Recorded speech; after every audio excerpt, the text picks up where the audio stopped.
for some reason it goes all funny.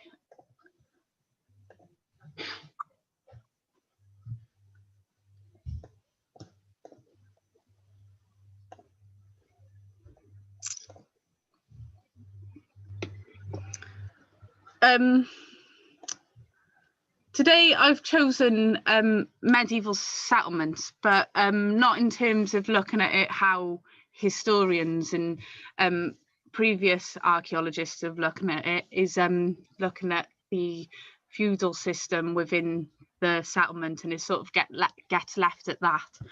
And because of that, it has been influenced heavily on the Norman conquest, and that's affected Wales. But what I want to look at today, I couldn't really find much evidence of that in Wales. So to make up for it, I'm going to do a big medieval settlement comparison next week, but with Wales being the big comparison for it. But the reason for that is because I'm looking at turf wall housing and where that comes from, and how you can see influences of that tradition in England and Ireland and in Scotland as well, and comparing that with Icelandic turf housing as well, and just sort of looking at the assumptions around it. Ooh, yeah, it's behaving now. Sometimes it likes to glitch. So, you know, the medieval settlements have been up for discussion, you know, since the beginnings of modern archaeology, and it was only until the 1980s where this new age of archaeology have come about and has brought data that historians believed was credible to take into account, because for a while, right up until then, historians seemed to be the horse pulling the cart, and it didn't really work that much because, as everyone knows, documentary evidence can have a lot of bias with it, and things can sort of be over exaggerated or even lied about for political gain, and it affects how we look at history. So when archaeology was able to gain its confidence in having a narrative in medieval settlements, that's when things started to pick up. Historians started to engage with them more. There's still, you know, a lot of medieval historians will work closely with literary historians and people working in English literature. They work quite well with them because of manuscripts. And it's only recently that you start to see more of an interdisciplinary approach with archaeology and medieval historians. But this is something that's, you know, slowly coming about, and it's something that I've focused a lot on with my course. This is why I've taken this topic, because it was something that I got really stuck into. Something as simple as turf housing, you can get a lot out of it. And you know, it's medieval settlements, because this whole narrative, the Norman conquest and feudal systems, that you know, the archaeology has been neglected, the history has been neglected, it's been dominated by this narrative of conquest, and we haven't really been able to look at the practices, the traditions, and the broader aspects that you can get out of a settlement. So that's what I want to look at, and that is what I was able to achieve in my last assessment work.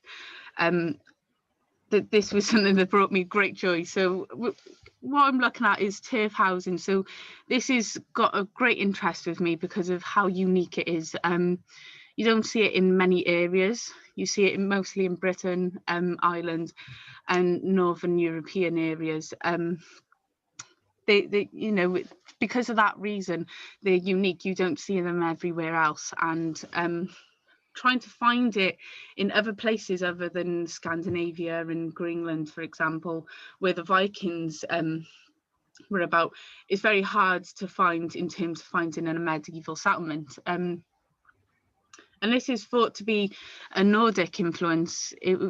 They felt like it was very effective, especially in the weather conditions that they were living in, that it withstood rain and wind, and it was very good for insulation. So it was very ideal. And the way you make this is that you can have a house made out of stones or timbers, and you then cover it with the moss or foliage that's nearby. And then once, say, the moss or the foliage, say it's not working anymore, you need to change it, you can sort of remove it and move it to somewhere else that can fertilize the area to allow any agriculture to grow. So in a way, it's recycled if needs be, and it's very cheap and it's very easy to do because you're using your surroundings. This is usually seen in areas that doesn't have much woodland nearby. Jess, can I ask a question? Yeah. When you say moss is put on the foundations, you don't mean that, do you? Because foundations got to be stone. You mean on the floor, basically, do you? Yeah, so it's covered almost on the outside. Yeah, and on the floor, not the foundations itself. Yeah, yes, okay. and on the floor, but not on the foundation. Sorry for that, Bill. Yeah, okay. No, on sorry. the floor. So it's almost covered. You know, this hasn't really been looked at by British historians and archaeologists, maybe because of the lack of evidence and maybe because of the lack of knowledge of our own settlements to start with, because of this whole narrative that's been brought by documentary history. But this can, like I said, it can withstand bad weather conditions, and it can provide very good shelter with insulation, and is good use for the land as well. So this seems to be a very effective way of living. And you can just imagine, you know, if you've arrived on an island like Iceland, somewhere in the middle of you know, sea, water, and you decide to build your new home, but you know, there's nothing suitable nearby to live, and you're looking around and you think, yes, turf, and that's what you take. And this is what the Nordic influence is about. This is what they used in anywhere that they went, really. You see a lot of examples from Icelandic areas where you can see all this evidence of turf housing, and they're very beautiful as well. And one thing that I want to look at as well is the techniques and methods that you see being used in this study, because this is what needs attention. Like I said, this new age of archaeology, new archaeology is seen in the 1980s, and that's with the development of technology, and it is making archaeology more specialised than what it was. And this brings more confidence in the archaeologists, but it also brings more interest from historians, and they're the ones, you know, they're the horses pulling the cart, they're leading the way. And this relies on, you know, archaeology then relies on scientific but also documentary evidence, and is pulling together everything and fact checking almost with the science. And I think that's a very effective way, especially when you're looking at the medieval period, where there can be a lot of you know, forgeries and manuscripts. It can be a lot of bias and everything dramatized for the sake of a manuscript. So having this science in archaeology is allowing us to be able to fact check, but also have confidence that we actually know what we're talking about. And this also allows us to pinpoint certain places to excavate, for example. But medieval settlements have, you know, they've been dictated by documentary historians with the whole conquest theory and the feudal system when it comes to settlements.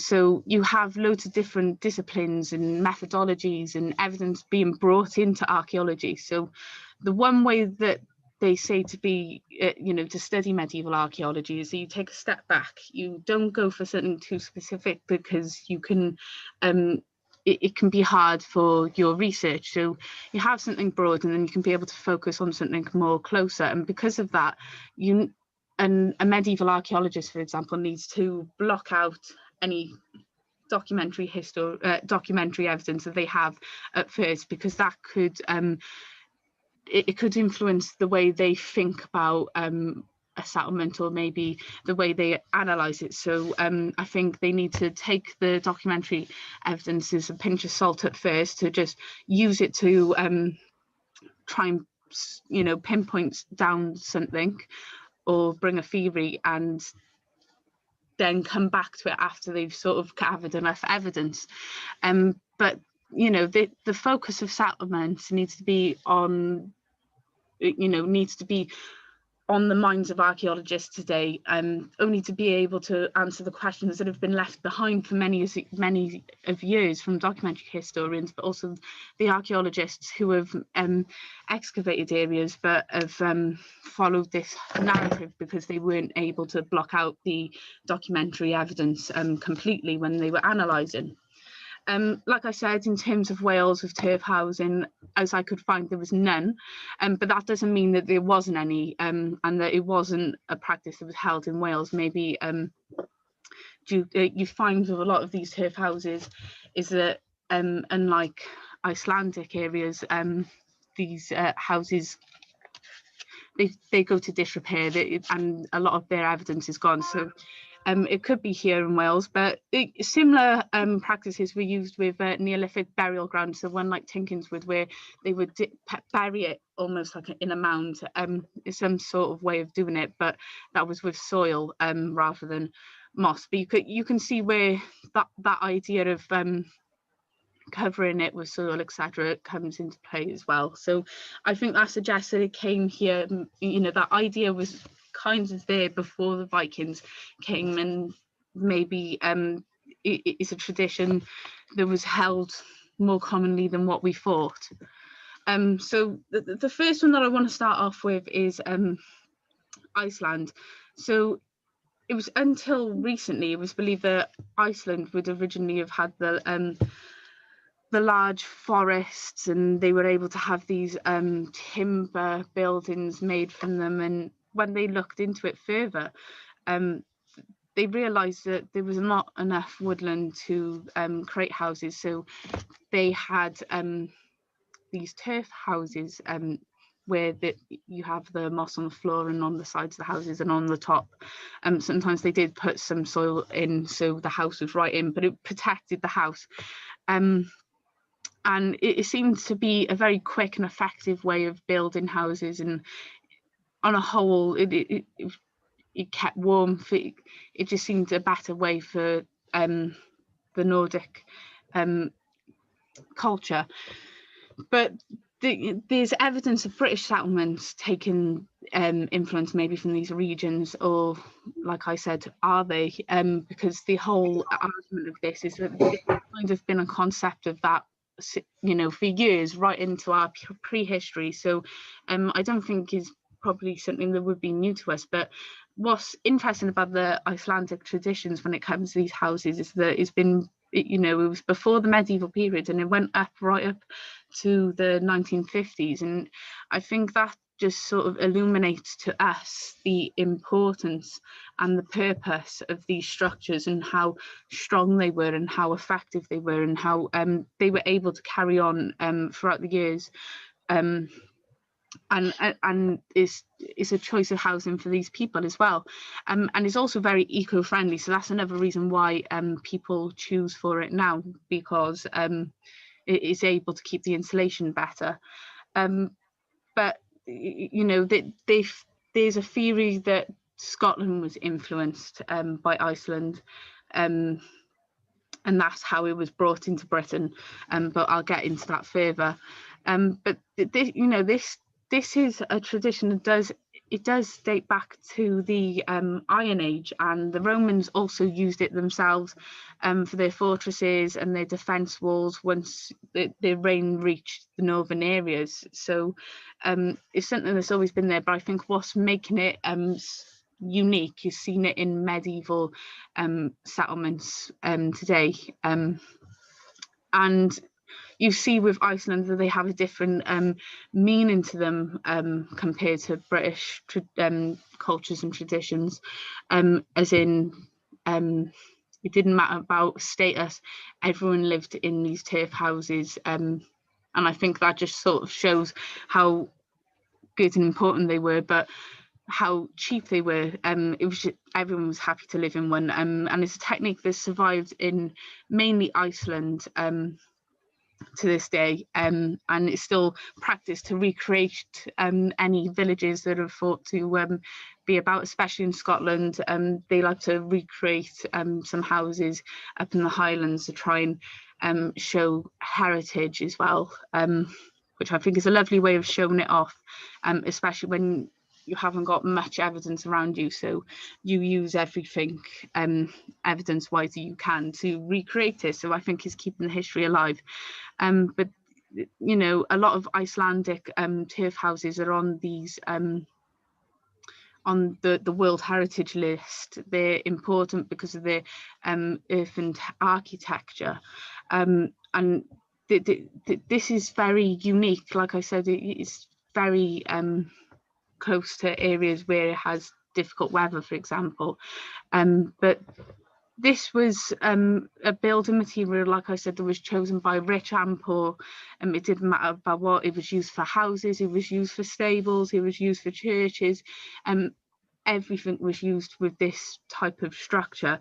And I think it just shows how it was able to withstand harsh climates, but also be the heart of these people's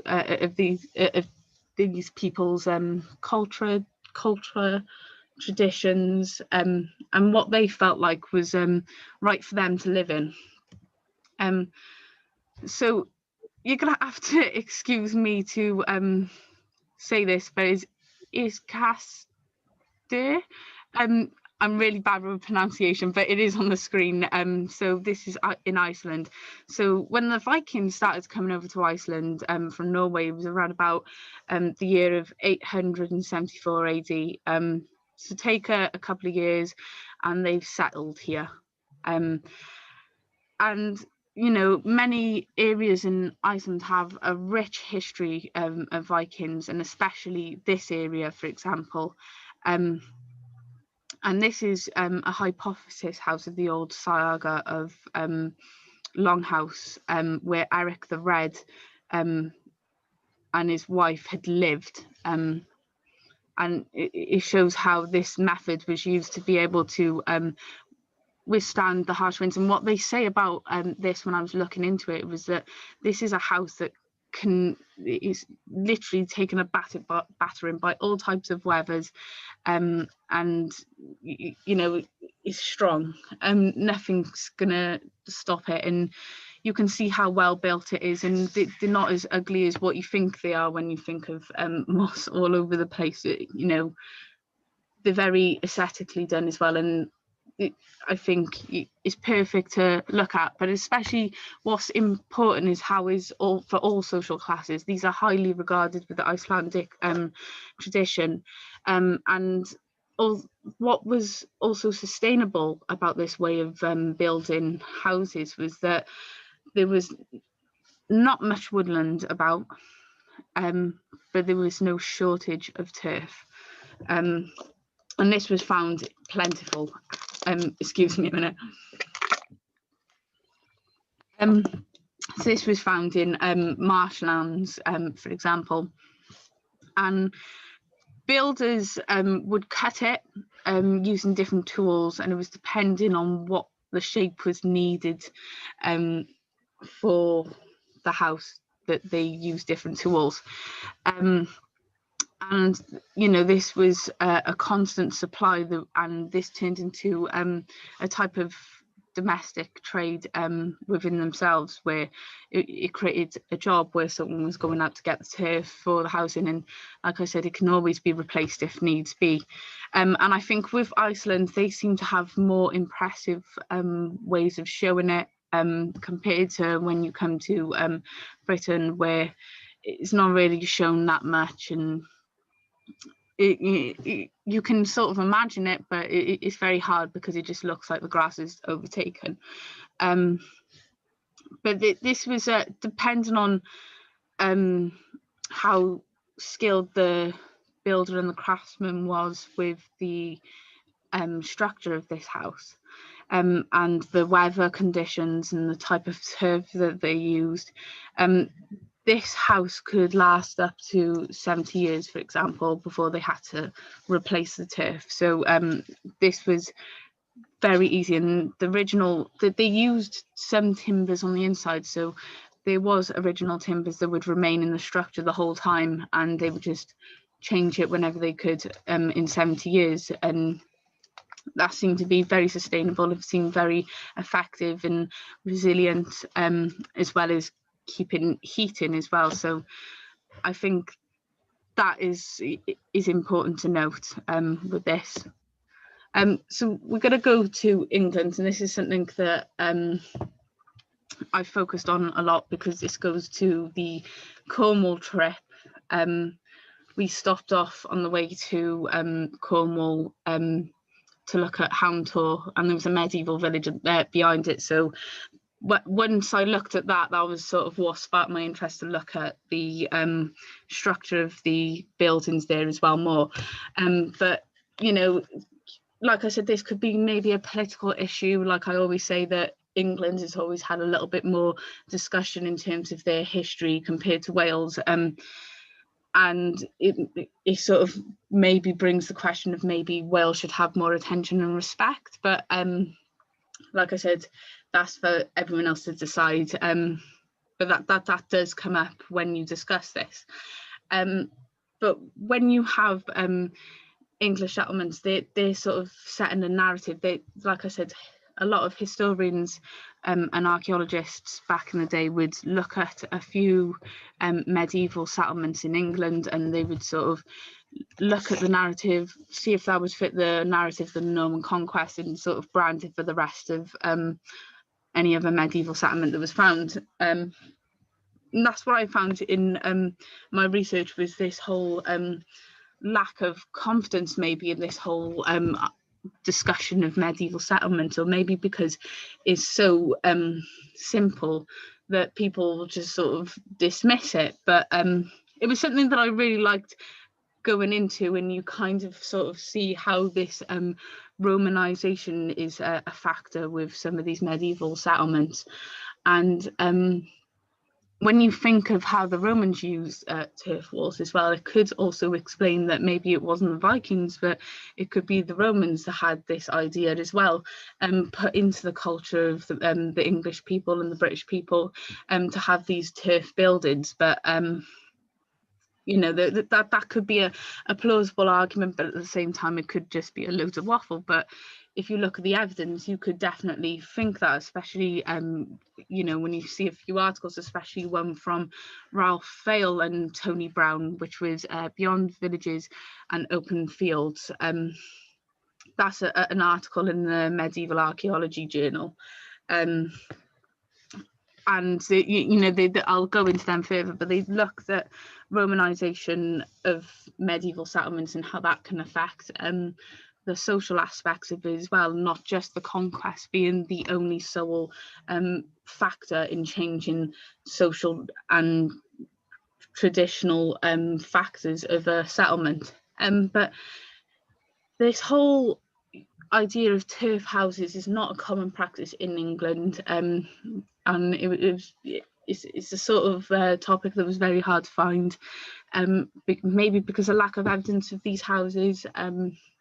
I'm not sure, but it is a very interesting question to why a small settlement, especially where they're nowhere near coastal areas, they're very out the way, how these small settlements have this tradition, and they seem to be the only settlement for a while in medieval England to have this type of house construction, and how, you know, this brings the question of how did that get there, and more eyebrows are raised. So like I said, we're going to look at Houndtor, Hundertor as well. So the reason why I put two names is because the Bronze Age monument is Houndtor, but from the Domesday Book and any other literature, some people refer to it as Hundertor, and because that's in the Domesday Book, that's what is known as.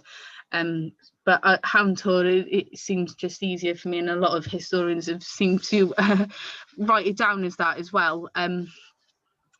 But you know, there's evidence of the use of moss in this area. When we went there, it was very clear when you looked at it, there was moss and grass and foliage, etc., all over the area, the structures, and some of it was poking out of the walls. And you obviously have long houses as well, and this is where you bring into the Nordic influences, because there was a lot of long houses in Icelandic traditions as well, so they feel like that there's a connection there. But when you see it, you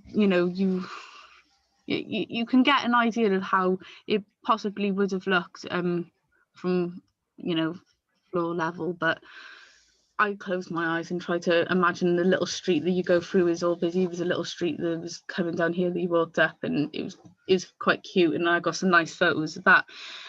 But what comes into play now when you're looking at the turf housing, because this has become a big interest to a lot of academics, and I'm just looking at my notes here. So Guy Barrisford, he talked about this settlement a lot. It was one of 3 settlements as well, so there was 2 nearby, but they were still quite distant from each other. And Guy Barrisford looked at this settlement, and he used David Austin, who he published 2 papers on Hound Tor, and he had dated this area to be about the 12th to the 13th century. But this was all argued based on the stakeholds, etc. And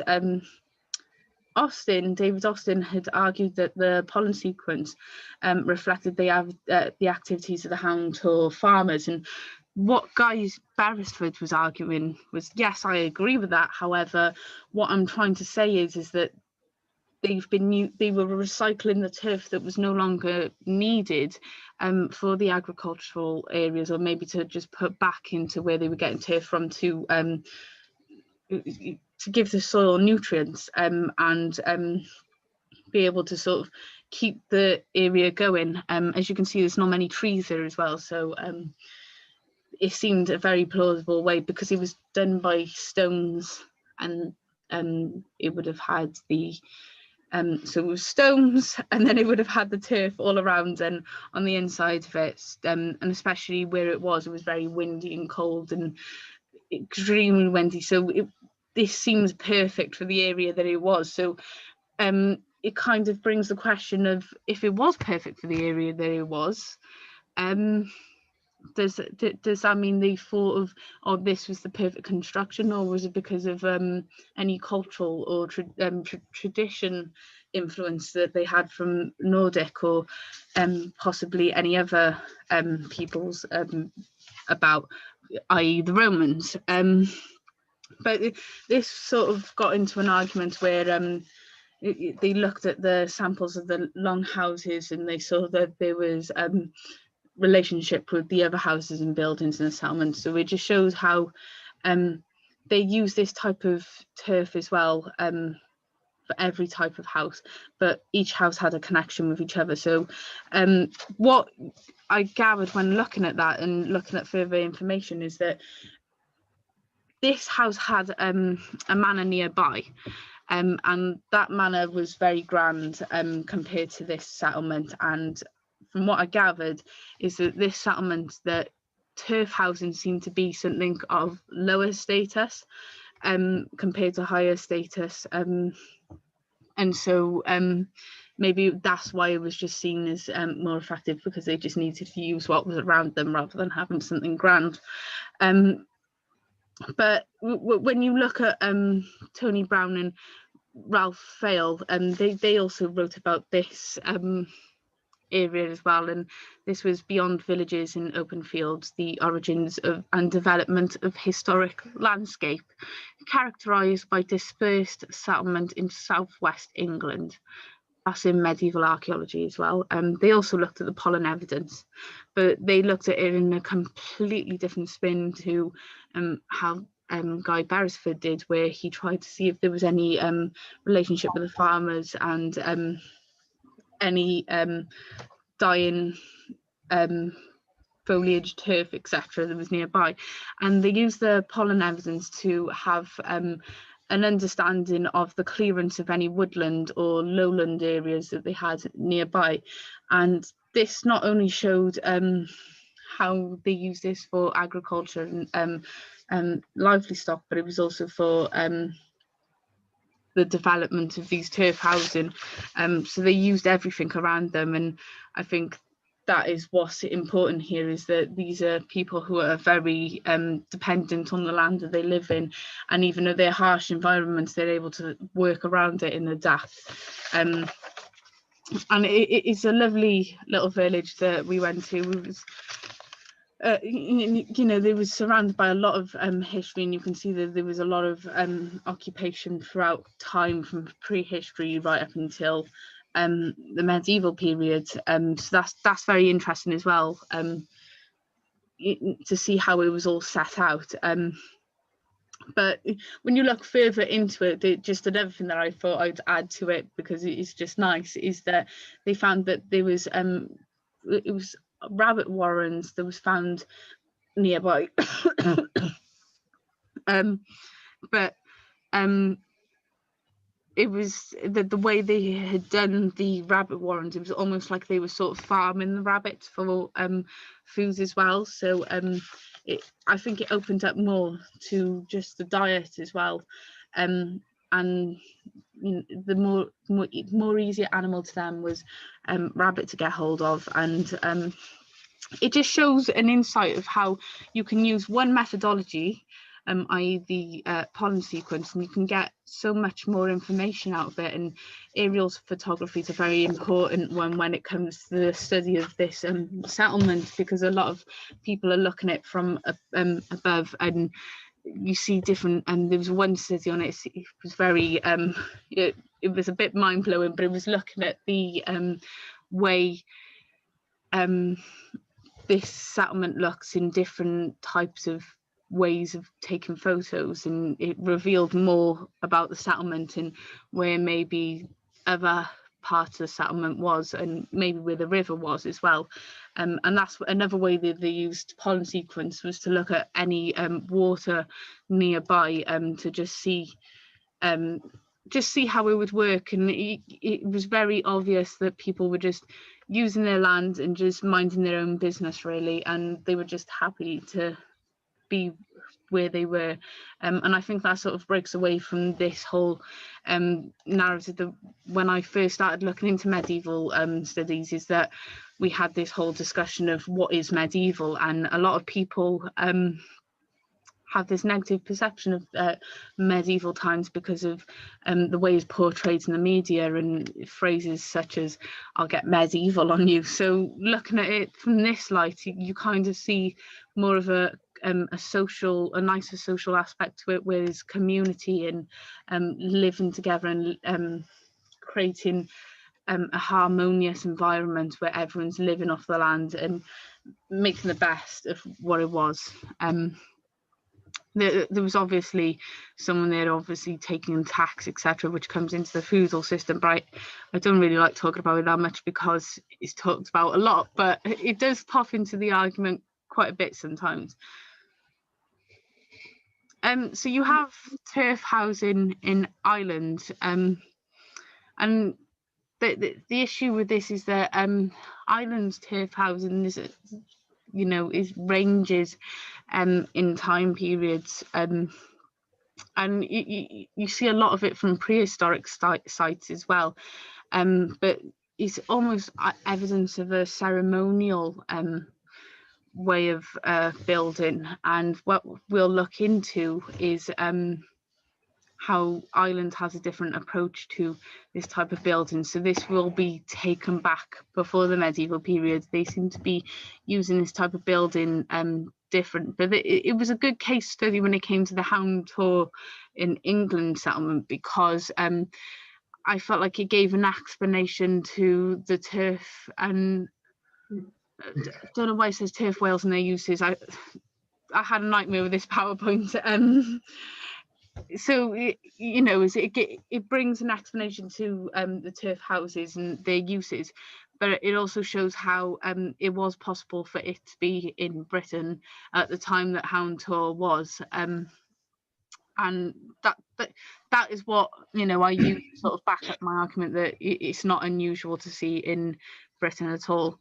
But this tradition is possibly being held with Ireland throughout the whole time that they've been going through history, and it was used up until the 19th century, where it was seen to be for people who lived in poverty. Like I said, Britain always had a negative perception of it, whereas Icelandic turf houses were respected and they were sort of seen for everyone, whereas in England and Ireland, for example, you kind of see how this is it's a lower level of living and not very much desired by many people.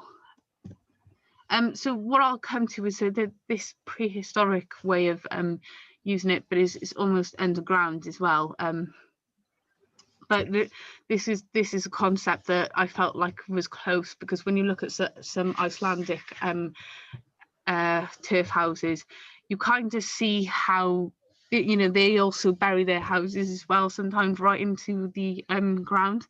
But to find sweat houses in Ireland, they're very small and they're very rare to find, and they're almost beehive shaped, and they're, you know, 2 meters in height normally, and they have a, you know, small diameter, and they have entrances that are called creep entrances. They're very small to get into, and that would be blocked by maybe clothing or a temporary door. But whatever they could grab at hand, really. And this would survive all types of weathers as well. But this was an idea of heating the body. So this goes into this whole medical theory where, you know, sweating out the bad in you. And so you would probably come in through here. No, excuse me, you'd come in through here and then you'd go in, and it was almost like you know, the baths, the Roman baths, where you come there to also get clean and just sort of sweat out. But there would be a pit where they'd burn things and, you know, make you sweat out anything. And I think this is interesting because even though it's not medieval, it can prove to us that this is something that's always been in our minds, this type of structure. But there was different areas as well to allow smoke to just leave instead of it just building up completely. And you know, these seem to be very important. Maybe it was used for ceremonial, or maybe it was just used for medical, or maybe those goes hand in hand. You know, it that can also be, yeah. Jess, can I make a point? How would you heat it? Because it looks like a burnt mound, doesn't it? Yeah, so like a burnt mound. It's very good at yeah, it's like a burnt mound, yes. That, you know, very similar to that as well. But from what I gathered, because of the insulation of the turf as well, and the pit, you know, firing away, it would all accumulate in there. That's where everyone would go, and there was just little gaps sometimes just to let the smoke out if it got too much for some people, you know, because I think, you know, when you're not letting anything out, it would probably be quite smoky and warm down there as well. So would they heat the stones in the hearth, and then when they're red hot or hot, put them in the pit? Yes. Yeah. Or all that whole thing? Pardon? Must do, yeah. Yeah, no, definitely. So, you know, it is like a burnt mound. That's a great way of putting it, Bill, as well. Thank you.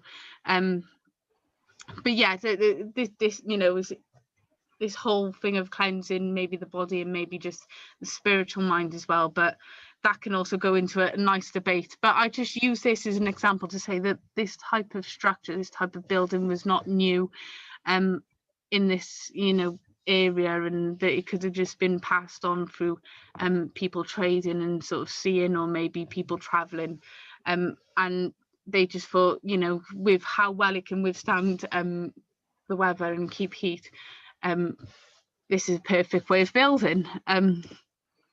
So the next one that I'd like to go to is Scotland. Sorry, I thought I had another one. So yes, So when you go to Scotland, this is where you see a lot of influence from Nordic influence. And this sort of brings the argument of maybe it came down from Scotland, and it moved down further. But you know, that's a question to be brought up and maybe to look into further. But I think for now we can just sort of look at how maybe it was just built and what that says about people in the Highlands especially, and how they perceive this. But Scotland seems to be having a great way of preserving their heritage in terms of these turf houses, and they're having recreations of them. And I you know, I think that's important of keeping archaeology and history alive, is having this way of, you know, of keeping history alive by recreating it is important.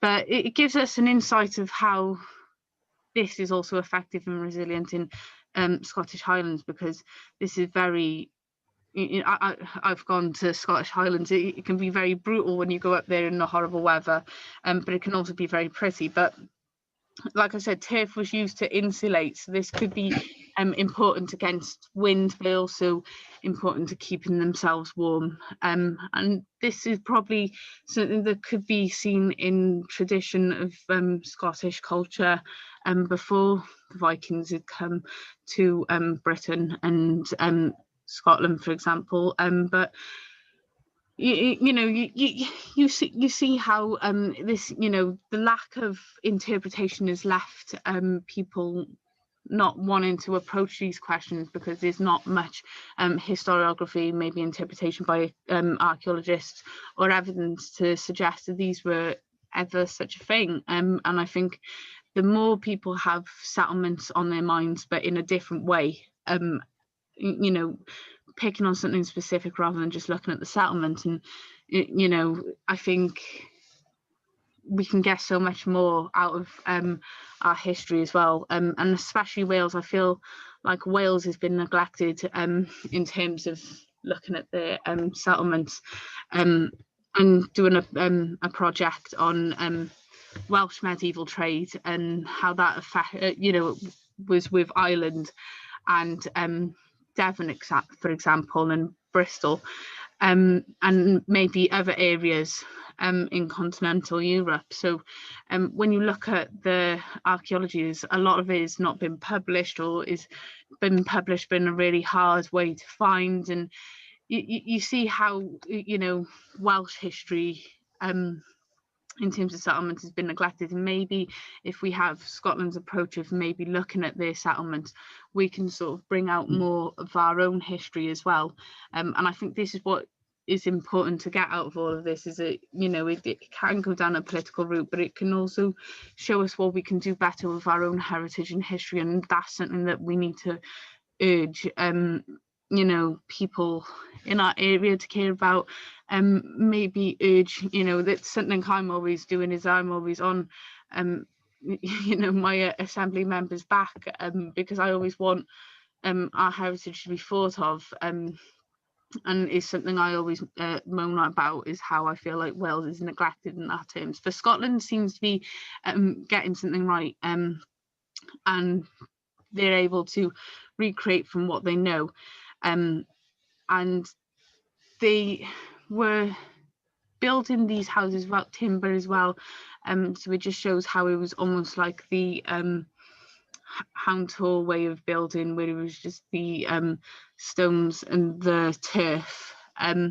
But this turf housing gets very, very important as the years go on, because World War II, for example, I'll get into it. But when you one place that I want to focus on is the Highland Folk Museum. So this is thought to date from the late Middle Ages, but I saw some sources say that pardon?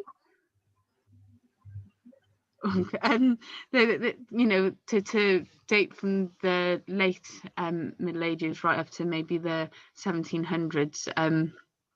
But you know, it just shows this practice in Scotland is reaching the remote areas and it's important to look at, because this just shows how everyday life was and how they felt like building. But I also think it just maybe has links with Iceland in terms of, you know, they had bad weather conditions, and maybe they had ideas from them, or maybe it was just something they cottoned on anyway. Because sometimes I think we've got to give people from areas of, you know, that are being invaded, maybe they're not as backwards as people like to think. They probably had that.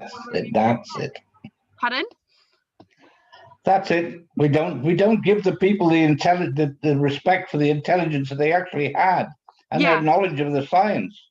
Yeah, exactly. And I think that's one thing you've got to look at with archaeology, is that if it was applied in the way that certain English settlements have been done, you can pinpoint how these people, you know, they deserve the credit, because from what I feel like, they've got a lot of history as well, like Ireland, where you know, the prehistory shows evidence of this use of structure. So having it now, it doesn't seem like a new thing, but a lot of this whole narrative is based around the Nordic people and how they influenced Scotland. And I think maybe when you look at it that way, it's just not fair on the people of Scotland, because I think they're capable of creating houses that can withstand these bad conditions, because they live there.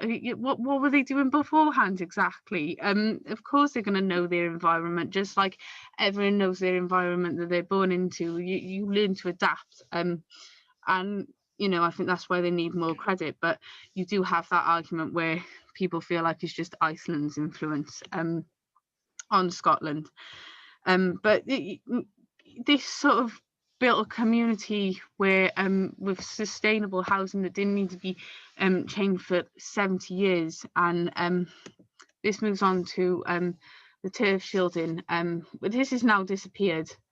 But just like a lot of the turf housing in Scotland that would be there was lost due to time of migration and abandonment and lack of care.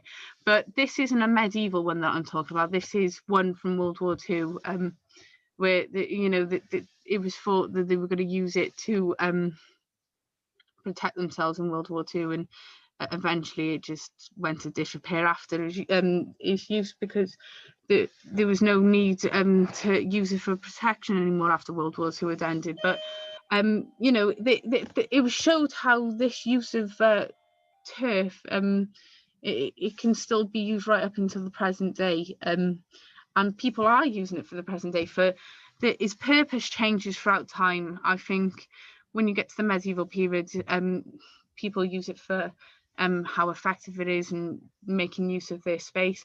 And then you've got World War II, where people are using it for their own safety. And then you have now where people are actually looking at it for environmental factors. And I feel like that's also what makes turf housing unique, is because of how its purpose changes, but also how different it is you find in different areas. And I think there's more evidence of it to be found if archaeologists and historians, I think, work together strongly. But you know, these are important, but a lot of them have disappeared, according to a historian. I only have his last name, Morton, but he discusses Scottish turf housing in detail, and he just feels like that there needs to be a lot of work to be done, like I do, to understand these buildings and what they were like, and you know, the proper ways that they repaired them. It's good enough saying yes, they used turf, but how did they do it, and how did they take it back down and put it back up? Might sound so simple, but you know, it brings up discussion, and it can be something easily recreated if people have the time and care for it, especially when it comes to people's heritage. I think that's what makes it important to look into, and it seems to be in areas that are very you know, they're lacking close contact with any other area, and so it's due to harsh conditions. It's used to being on his own, and so needs to use his land more effectively, and you see that a lot with you know, the Scottish and Icelandic, with all of them really, but they all have different spins on it, and I think that's what's very interesting. And the archaeology of turf housing is very important, I think, and just understand it, but it needs so much more attention than what it does. But you know, like I said, this in Britain, if this was used for lower statuses in society, but in Iceland this had a much more important meaning to them, and this is what, you know, quite a few past historians have said, well, this is because it's their tradition, and that's what they influenced us. They influenced us with their strong tradition of how important they were, but we just had our own spin on it. And I think, no, it was just probably something that was here the whole time.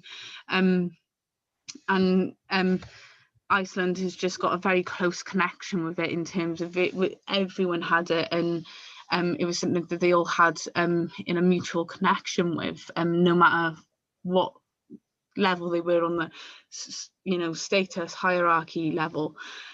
But it just shows how communities can use things around them, and this is a tradition that can be held strongly, and you can see that it's being held strongly because the care that has been taken to look after some of these turf housing to keep them there.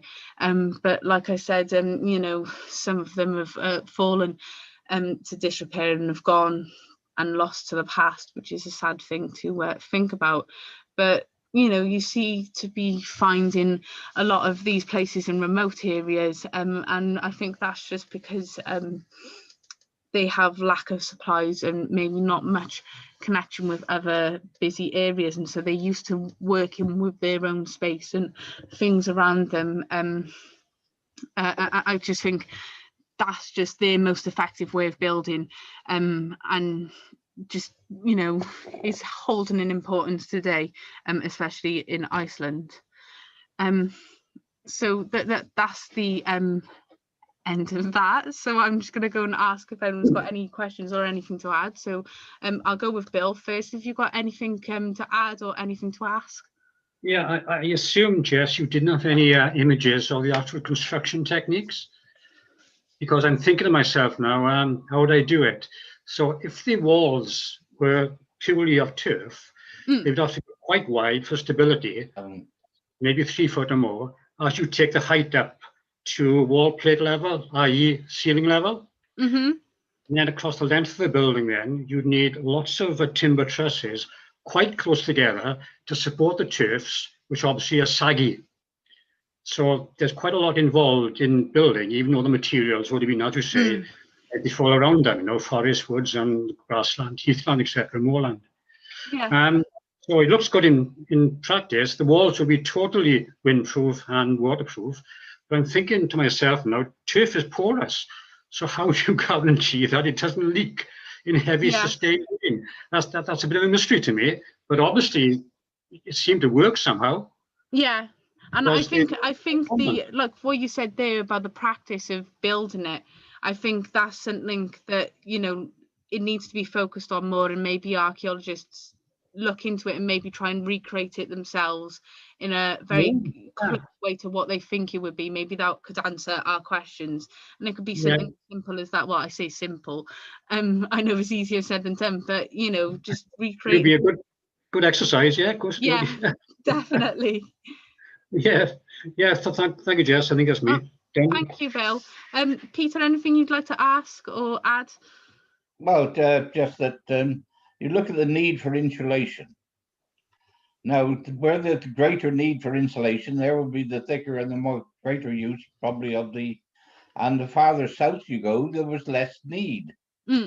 So the people knew at the time where they lived and just how much they needed the insulation to keep their houses warm. Yeah. And so consequently, you had the partially stone-built houses. They'd be partially stone-built, and then the roof would be of turf. And there's people actually doing that today, making turf houses. A couple of people they want to live without any modern heating, no electricity, no gas or anything like that, but they're living in a turf house. And it's the need for insulation, and these people realized the need for insulation. See, I've been out in northern Canada there, and the Inuits. That you look at their houses, you think, God, how could they live that in minus 40 degrees? Yeah. But they can, because they realize that how much insulation they need and how to do it. Yeah, no, definitely. I think it's all about knowing yourself and the community, but also knowing your land as well. But yes, absolutely. Thank you for that. And feeling the need. Feeling the Yes. need. 100%, I agree. Thank you for that. Ellen, anything you'd like to ask or add? Ellen? I'm going to sleep with you. Bless her.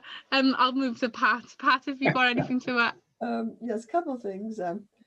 Immediately made me think of the prairie out west in America. And Oh, they yeah. had houses, and they would take hunks of soil and stack it up for the walls, because they Yeah. had no wood. It was just all prairie.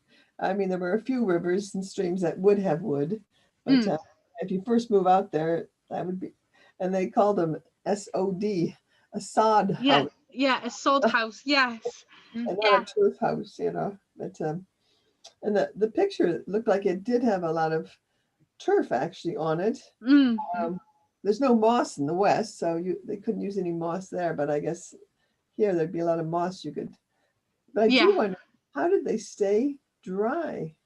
I know, and I think that's where the question comes from, is that we've identified it, and a lot of things have been looked at with it, but that's why people need to take a step back, I think, because they're not looking at the little tiny basic things of how did it get built and rebuilt if needs be. And moss, if you stack moss up enough, it becomes almost waterproof. I have Yeah. a friend whose hair is really springy and bouncy and curly, and gray, and she won't wear an umbrella. She says, I don't need it.